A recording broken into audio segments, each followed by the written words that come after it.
I love the way the First Gen Lounge makes me feel. Because it creates a space where I belong. Where we're able to create community. The fact that it's a community. It's a safe place. It also gives me a place to understand different perspectives. The stories of these individuals prescribe transformational perspective. I receive encouragement, enlightenment, empowerment. And also serve as a catalyst to just keep going. Where we're able to be our true selves. I'm allowed to be an unapologetic first gen. And above all else, tell our story. And every episode is unique. I love it. I'm your host, Dr. Eve, and I'd like to welcome you to the First Gen Lounge. So, friends and family out there listening to the First Gen Lounge, welcome today. I have a treat for you. I have Christopher Wallace with me, and not that one. I mean, he couldn't be here anyway, but I am excited. You get that sometimes, look, but you're still great. But you are still great. Okay, you're notorious, literally, because you are tearing it up out there. The first time, another one. Hey, go ahead, spit something for us. Look, see, don't do that. Don't do that. Okay, I'm gonna leave it alone. I am glad to have you here, my fellow North Carolinian and HBCU graduate. I never tell the story of people. I tried to stop doing it because nothing is like telling your own story. So let's get the party started. Tell us who you are. Tell us about yourself. What's your story? Hey, I first and foremost want to thank you for having me on the First Gen Lounge this evening. My name is Chris Wallace. I have founded the motivational speaking, inspirational speaking platform, Chris Inspires You. I'm just a kid from Fayetteville, North Carolina. I grew up in Fayetteville's poorest community in the 13th poorest in the state of North Carolina, in a single parent home with my father, who at the time was abusing drugs and alcohol. And this was at the height of the crack cocaine epidemic in Fayetteville. And so it was a very, very challenging upbringing, but I was able to overcome that adversity through having a really strong and unique support system, and having an opportunity to have that support system and seeing the things that they did allowed me an opportunity to devote my life to service and ensuring that other people became the best versions of themselves through their commitment and dedication to serving others. And so it's been a really unique upbringing for me. It's been a really unique journey for me. And this journey isn't over, and it's really just beginning. And I'm really grateful and humbled by this journey and all of the things that I've learned, and the things that I'm learning, and the things that I'm teaching others. Absolutely. So, you've talked about the journey a bit and how yours is special, that you had a single parent home, one that you had your father and not your mother. I thought that was really interesting that you brought that up, because I'd like to know a little bit about that, especially as you went to school and you've gotten 2 degrees and a certificate. What has not having your mom present, what has that done to you or for you? It's been, there have been times where it's been really challenging, really difficult. I remember, if you will, allow me to share this. Hopefully this isn't too long-winded for you, but I want to share the story. Take your time. Being 8, 9, 10 years old and being over at my grandmother's, and I would, ask about my mother all the time, and, no one really knew of anything. But my mother dropped me off at my grandmother's house when I was 6 months old. She said she had a doctor's appointment. She never returned. And I didn't meet my mother formally until I was 16. And I'll never forget the day that I met her. But, I'll get to that in a second. But when I was 8, 9, 10 years old, I would go through the phone book, when they used to have these big old phone books. You remember phone books? I remember phone books. I remember phone books. And so, yeah, man, listen, I used to sift through that phone book, and I would find everyone that had my mother's name. And the funny thing is, I didn't realize that the phone book went by last name. So I'm sitting here looking for all of these people with my mother's first name in the phone book. She had a really unique name, so there weren't a lot of people with her name in the phone book. So I'd call these numbers and I'd ask them, the people who picked up, if they picked up, did you marry a man named such and such, and are you from such and such? And I would get cussed out. I'd get hung up on, I'd get fussed at. My grandmother's phone bill would get, run up and those sorts of things. And she'd come and ask, who's been making all these calls on my phone? And, my mouth was shut. I was like, I ain't telling grandma I was doing this, and she had that old rotary phone. And so, I literally spent half a day going through the phone book and calling all of these people. But it was really, it was depressing at times, because no one knew any information about my mother. At least that's what they presented to me. And, for my dad, using drugs and alcohol as heavily as he did, and being a single black man in the hood, that just presented a myriad of challenges in and of itself. And so it was always a little bit awkward because I looked at all of my friends and a lot of them didn't have their father in their home, but they had their moms there and they had a unique relationship with their mother. And so, there was at times a bit of jealousy, so to speak, with not having a relationship with my mother. And, my friends would ask me, where's your mom? And I'm like, I don't know. I guess she's dead. I mean, I didn't know. No one told me anything. And the day she showed up at my house, we were staying on Turnpike Road in Fayetteville, this old raggedy house. I remember I had just gotten out of the shower and I went into my room. I saw a car pull into the little dirt driveway. And I said, Dad, somebody's out there for you, and Dad goes to the door. And then all of a sudden he comes and knocks on my door. He was like, they're here for you, and he says it like in a grumpy voice. And I'm like, whoa, no, what was that about? And so, an older lady walks in and she says, hello, Christopher. And she reaches out and she hugs me. And I'm thinking like, who am I hugging? And then the younger lady walks in and she just bursts into tears, and like when we made eye contact with one another, I knew exactly who she was. And we just embraced. Yeah, we just embraced and we were just holding each other.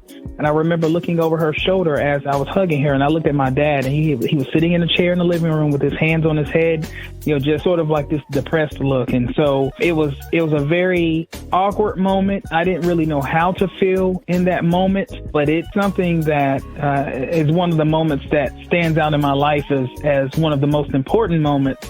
Because I had an opportunity to finally meet my mother after all of these years of looking for her. But I've also discovered, after meeting my mother, I discovered this newfound love and respect and appreciation for my father and the things that he had to go through in raising me through. I mean, we moved, we probably stayed in 8 or 9 houses over a 15-year period. I mean, we were always getting evicted, and I didn't know that we were being evicted at the time. I mean, I didn't know what that was. Dad would just say, we're moving, and he said, pack your stuff, and we pack our stuff and we move here. And then there were times where I had to go live with my grandmother. And there were times where, when I was living with my grandmother, my dad, I don't know where he was living, and then there were times where he was living in this little motel, this little raggedy motel off 301 in Fayetteville across from the Crown Coliseum. It was crazy. And then I remember times we were sleeping on people's couches, women that he dated or whatnot. And so it was very challenging. It was very interesting, and it was humbling. I'll never forget anything about my upbringing and the challenges that we experienced together, and all of the stuff that we had to go through, and the roaches in the house, and the no air in the summer, and the no heat in the winter, and having to turn the oven on and open it up, to heat the home, or have that kerosene heater. I don't know if you know about that kerosene heater, but I know about it. Some kerosene. Listen, man, you go to school, you smell like you about to light the whole school on fire. And so, it was crazy. And have you ever had a wish sandwich? Oh, yeah. I've had one. Oh, yeah. Okay. Yeah. We got to tell the viewers. You talking about something. Wish sandwiches. Yeah. Those 2 pieces of bread and you wish something was in the middle of it. Mm-hmm. Yeah. That was life. Like it was crazy. But, when you look back, when I look back now, I look at that and I'm like, man, you know what? Those were the lessons. Those were the things that those things didn't define me. They've never defined me as a person. They prepared me for my life's work, and so I appreciate having gone through that. I've never in my adult life said I hated going through that stuff. That's interesting that you said that you've never hated going through that stuff, because sometimes there are feelings of resentment for the things that happen. So I like how you've taken that negativity that could have been and made it something positive. What would you say in all of these things has helped you to be successful thus far, especially as a first generation college graduate who came from such a dysfunctional background? Oh, man. Gosh, listen, I've had the opportunity to be connected to some really great people in my life. First and foremost, my father, of course, who even through his substance abuse, I have no idea being a father now and realizing how hard it is to be a father, even with both parents in the home. I don't know how my father raised me as a single black man, you know what I'm saying, for most of that period of time, while using drugs and while drinking so much. I mean, I saw him doing these things a lot of times, you know, and he'd be like, get out, this is grown folk business, you know, that kind of stuff or whatever. But my dad was never really mean to me. Man, that dude was a great father. That's my ace, man. Like I am forever in debt to that man for everything that he sacrificed to ensure that I had a future, you know. But it was, you know, Dad, my grandmother, who passed in 2010, you know, and my grandmother would always tell me, she said, you know, from the time you were little, I knew you were going to be great at something. I know you're going to be great at it. You know, you just keep pushing yourself, you keep working hard, and you treat people with respect. And those were the things that my grandmother used to say to me. And we had a fantastic relationship, and then it got shaky when I was in high school because she was getting sick, and I didn't understand that she was getting sick and how she was getting sick. And so, you know, my grandmother was a real key figure in my life. I have aunts, my aunt Angela and my uncle Reuben, who both attended North Carolina A&amp State University and helped to encourage me and spark my desire to attend an HBCU, you know, much less North Carolina A&amp. And so, you know, those individuals, then my youth league baseball coach, Coach Blue. I started playing baseball when I was 10. And I remember my dad looking at me. He said, you know, black boys don't really play baseball, son. And baseball is a thinking man's game. You sure you're ready for this? And I thought to myself, Dad is he's openly challenging me. And so I said, you know, I'm going to prove to him that I'm capable of playing baseball. But what I didn't realize is that Coach Blue was more than just a baseball coach. Like, this man, he's a retired military vet. He had a wooden leg. He had this non-traditional frozen tinted glasses, had a crease in his pants, always wore a belt. And a lot of times he took that belt off during baseball. You know where this is going. Yep. But listen, I remember that first day of practice, he came out on that field. He had this blue and white pickup truck, and he pulled up and he was like, everybody to the middle of the field. First things first, I'm going to teach you how to play baseball, but the most important thing is I'm going to teach you how to be better men. And so we all looking at each other like, man, please. You know what I'm saying? We kids from the hood. And here's another cat coming in the hood thinking that he's going to rescue the hood and all this other stuff. But over those 3 years that I played for Coach Blue, I learned so much from just watching him. Like, just watching him coach us, just watching him pick us up, just watching him ask us for our report cards and sitting us down if we didn't do well in school, or if he got a report from one of our teachers or a parent that we weren't doing well in school. He was like, you're not playing today. It's saying because you playing in the classroom, and that's not where you should be playing at. So he always kept us in check, and he would just have these, you know, little moments with us where he would just, you know, sort of throw us little tidbits of advice. Man, I will never forget Coach Blue and the things that he did for us. And, you know, every opportunity that I have to honor Coach Blue and share a story about Coach Blue while I'm speaking to young people, I do. And, you know, he passed last year, and we celebrated his life. And, I remember going to the funeral with some of my old baseball teammates. And, man, we just had a really great time talking about what Coach Blue taught us as young men, as young black men, you know, and what, you know, the things that he shared with us. You know, we're looking now, we're like, wow, you know, Coach Blue told us that these things would happen. He told us how challenging it would be to navigate this world as a young black man who's gifted, you know, and who's talented and who has the ability to do the things that we wanted to do. So Coach Blue, Mr. Shipman, Coach Abraham Washington, my youth league football coach, Miss Jessie, Miss Jones, Miss McCahan, Mr. Pete, you know, and Tanya, you know, and then my boys, Sean, Vaughn, Lamont, Amiel, Darcel, and Darnell, you know, we fought all the time, but we also encourage each other. We talked about, we get older, man, we're not going to live in the hood, and we're going to raise kids, and they're going to be in a better place, and, you know, we're going to do this, and we're going to do that. And so I remember everything, and I remember how everything made me feel, and I'll never forget those individuals who pushed me and who challenged me to become the best version of myself. And, you know, Miss McCahan, Mr. Pete, you know, saying, boy, you're going to get up and you're going to go to church today. You know, and, you know, as a 10 and 12-year-old, you ain't always want to go to church because you're like, man, service starts at 11, and then the black church is supposed to end at 1. That church service might end at 2:15 p.m. or later, you know, and it's hot, you know, and football is on. Just a bunch of things. Yeah, it was, the upbringing presented its appropriate challenges, and again, I look back and I know that the things that I went through, the bullying, the fighting, the poverty, the all of the crazy stuff, the school social workers asking me these, random questions, trying to, dig and see if I'm being treated properly at home. All of that stuff, again, it never defined me. It prepared me for what I'm doing today and what I'm going to be doing moving forward. Let's talk a little bit about what you're doing today, because you are an inspirational speaker.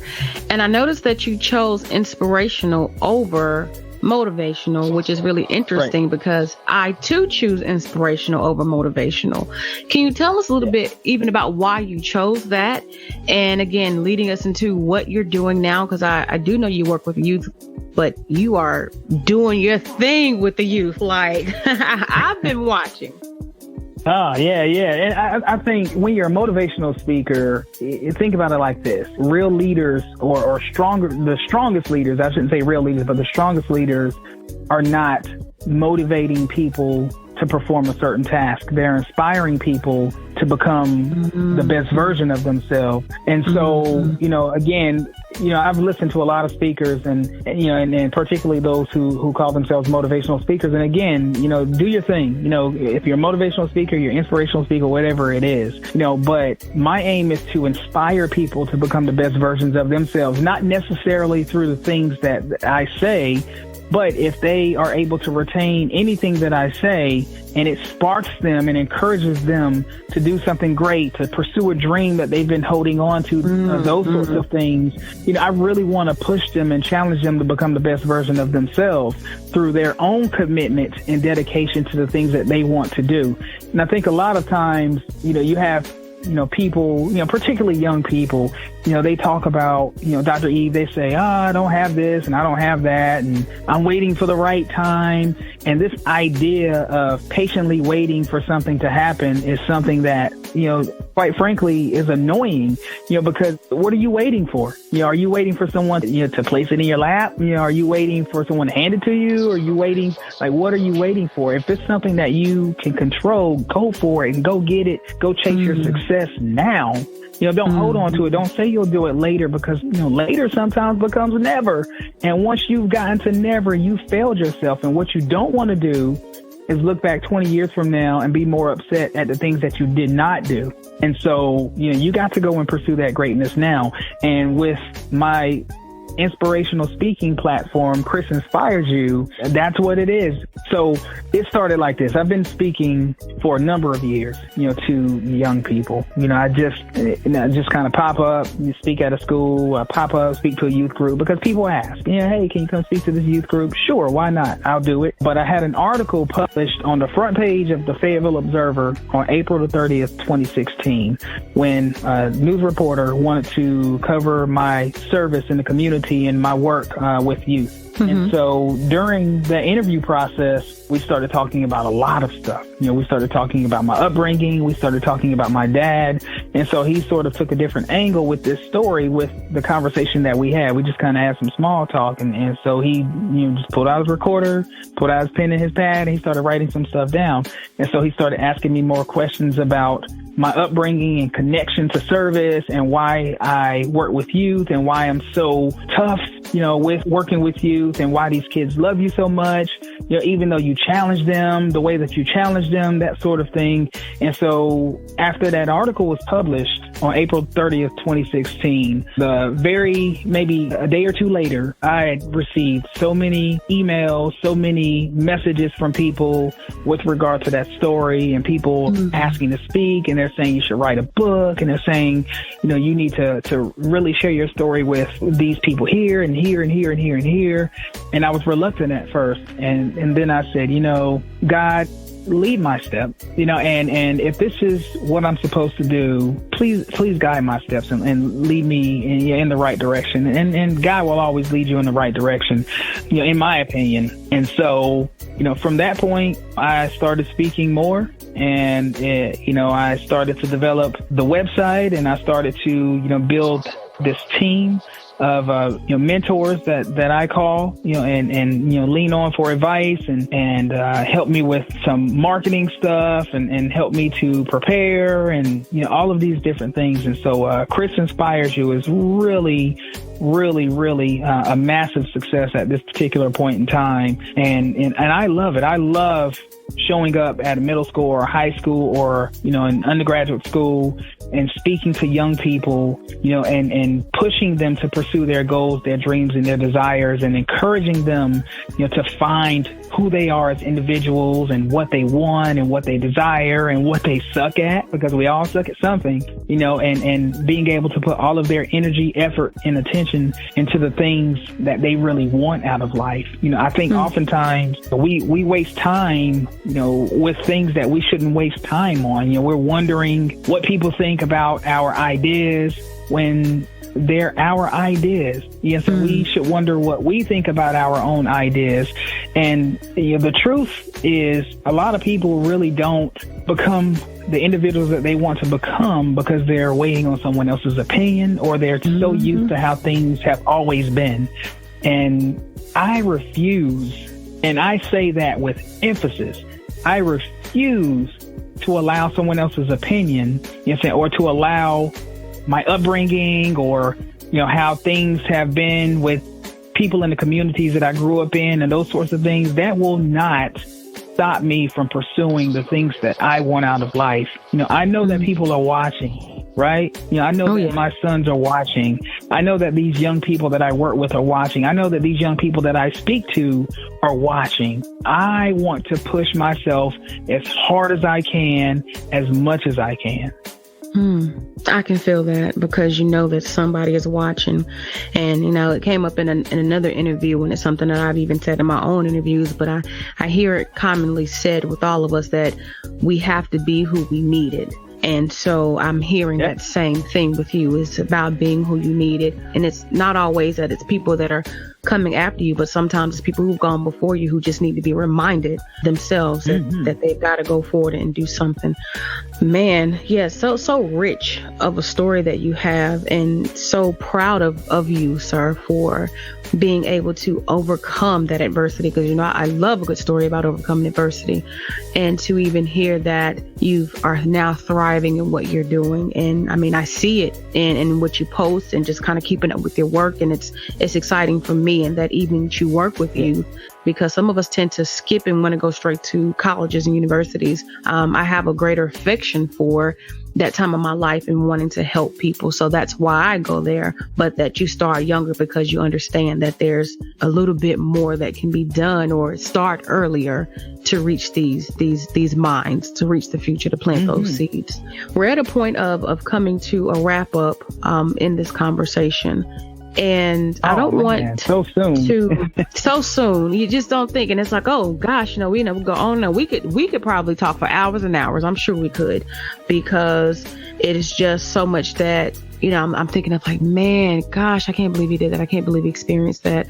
But then to see you thriving because you're married, because you are a husband, because you are an educator, because you are an inspirational speaker. I love inspirational speaker because, I'm here to reach your soul. I want to touch your heart. I don't just want to tell you what to do. I want you to feel it and then go do it. So I think there's some great emphasis on that. And I love that you stay true to that. But thinking of where you are, thinking of all you've overcome, thinking of all that you are doing, what do you tell someone, another first generation college graduate who is probably right now uninspired, somebody who is challenged in seemingly every aspect of their life? What do you tell that person to help them get through what they're going through? Because somebody is listening to this that needs to hear it right now. Yeah, no, absolutely. There's a lot, that I would share with them. But I think the first thing that I would, really encourage people to do is really, again, examine, who they are as an individual, identify the things that move them, that motivate them as individuals. And sometimes that's really difficult to do. So when that's difficult to do, you have to take the next step, which is taking time to examine your social circles, and having a very, very, very sharp pair of scissors and beginning to cut things or individuals out of that circle who are sucking the life out of you. You can no longer allow people to take up time, energy, and space, or things to take up time, energy, and space that belongs to someone or something else. And so once you're able to do those things, your picture becomes a little bit clearer. And it's still a little bit difficult at times, but I think what happens is, we're sort of locked into this theory that, this theory that you have something to lose by cutting folks off or by trying something new or by having this unique way of thinking. All of that is really just a delusion which limits your potential as an individual. And so, you want to be sure you are, again, identifying the things that you like, identifying who's in your social circle, identifying who or what needs to be cut out of that social circle, and then understanding that it's okay to be a little bit different. It's okay to walk part of your journey alone and to feel awkward and to feel embarrassed and those sorts of things. I mean, you're going to face adversity throughout your life, and look at it like this. So you see an athlete who wins the championship, right? And they're hugging the trophy and they're kissing the trophy and they're sweating all on it. And you're thinking, man, they kissing that trophy that everybody done put their hands on. That's crazy. But what I look at in those moments is this. Everyone sees, when LeBron James, won his first title with the Miami Heat in 2012 when they beat OKC. And he's hugging this trophy, he's crying and all of these things. What he's seeing in that moment, what he's thinking about in that moment is like, I finally got one, right? He won that championship. But the other part of that is he's remembering the journey. He's remembering just how hard it was to get to that point, just how much his opponents challenged him to get to that point, just how hard he had to work back in his lab, so when he had to go run those, wind sprints and lift those weights and be mentally prepared to handle the type of adversity that he was going to face. You gain so much more perspective from losing than you ever will in winning. Now, granted, winning and greatness is an unstoppable force. Once you taste winning, once you taste greatness, you want it more and more and more and more. But until you get to that point, you will lose, you will face some adversity, but you have to be able to fall in love with the process and the development, and those things, and take those losses, and allow yourself to build upon those things. So it's all a process. There's a beauty in the struggle that you have to see, you have to feel, that you have to embrace, you have to taste it, you have to understand those things. It's okay to lose and to feel lonely and awkward and all those sorts of things at times. You don't accept it. You don't just rest on it. You just don't say, okay, well, I lost. I'm just going to sit on my behind and just kind of let things go as they may. No, you come back even stronger the next time and push yourself even harder than you've ever pushed yourself. And, I know I'm a little long-winded and I'm sorry, but let me say this and I'll close it out, I promise. There are times, as individuals where we're so tired, right? We're fatigued. Our minds are not right. We just aren't here all the time, and in those moments, you just have to keep pushing yourself and pushing yourself and pushing yourself until you get to your breaking point. And then once you've gotten to your breaking point, you have to push yourself even harder, and you force your mind and your body into an adaptation response, meaning you no longer have a breaking point, and you've trained your mind to overcome those things. You've trained your mind to have this winning mentality in doing the things at times that you don't want to do when you don't want to do them. You don't want to get up at 6 o'clock in the morning, to get ready for work or school or whatever. Get up anyway. You don't want to wash the dishes and cut the grass and do the things, the chores that your grandparents have asked you to do. Get up and do it anyway. You don't want to go to the gym on a Tuesday evening because it's 20 degrees outside, but you've committed yourself to losing weight or getting your summer body ready and all those sorts of things. Get up and do it anyway. Create the winning mentality for yourself. That's a message in itself. I think that's I don't even have to ask the last question after you said that. And that was really, that one thought you leave us with, but you just got you giving it all to us. I can't wait to see you speak in person, because there is so much that's there, and just reading about you and watching you and connecting with you, I'm just like, man, so well, all that you have gotten, all that you've received, so well deserved. There's so much life in you, and I'm waiting for the book too. So that's all I'm gonna say. Listen, I need to get some tips from you. I need to get those tips from you.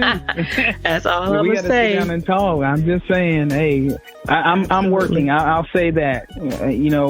I'll close with this. I'm so grateful. I'm so humbled, by everything. And the people that I've had an opportunity to meet and speak with, individuals such as yourself, who you're out here hustling and doing your thing and putting people like myself, on this podcast and sharing our story. And there's such beauty in hearing other people's stories. Like, I love listening to people's stories. And even when I speak to students, like, tell me your story. You've heard mine. Great. I want to hear yours.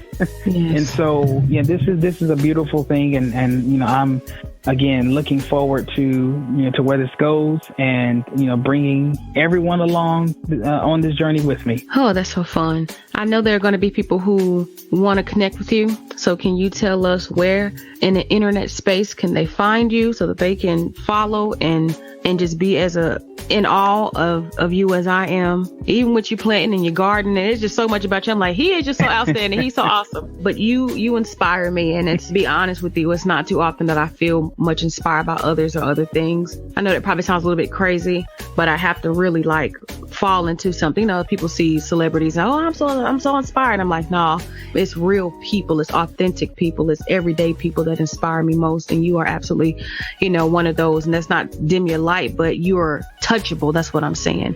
You're somebody who I'm having this conversation with. You're not too big to be, I ain't got time for that. You are connected, and you're real, and you're down to earth, and I see the work you're doing, and I'm in amazement of it, and I'm grateful for it. But yeah, look, all that again is to say, where can we stay connected? Where can the family find you? Yeah, so check me out. My website is chrisinspiresyou.com, ChrisInspiresyou.com, or my handle on Instagram and Facebook at Chris Inspires You. Absolutely. And then you have the documentary. I have, absolutely. Yeah. We're not going to forget about that. I tell you. Oh, yeah.